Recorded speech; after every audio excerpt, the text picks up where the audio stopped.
Hello friend, অসময়ের বৃষ্টির জন্য গাছে কিন্তু আজকে একটু ফাঙ্গিসাইড স্প্রে করব। তো এই জন্য বেগুনগুলোকে তুলে নিলাম, যে বেগুনগুলো তোলার দরকার ছিল তো তুলে নিয়েছি। আর এইদিকে দেখুন টমেটোর গাছগুলো অনেকটাই বড় হয়ে গেছে, তার জন্য একটু সাপোর্ট দিতে হবে।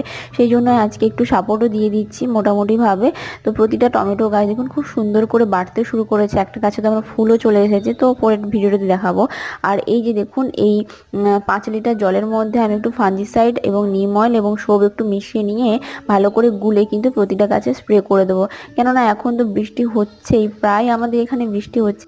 আজকে দেখছি একটু রোদ উঠেছে, সেই জন্য ভাবলাম যে গাছে একটু ফাঙ্গিসাইড স্প্রে করে দিই। বিশেষ করে যে ফলগুলো ধরেছে, যে সবজির গাছগুলো বসিয়েছি সমস্ত গাছেই করব। আর দেখুন যেই গাছগুলোকে আমি ঘরের মধ্যে রেখেছিলাম বৃষ্টির জন্য, আগের শর্ট ভিডিওতে দেখিয়েছি, সেগুলোকে আজকে একটু বের করে দিলাম। আর এই যে দেখুন এই গোলাপটা নিয়ে এসেছি, যখন প্রতিস্থাপন করব অবশ্যই আপনাদের সঙ্গে শেয়ার করব। আজকে তবে আসি, দেখা হচ্ছে পরের ভিডিওতে। সবাই ভালো থাকবেন, বাই।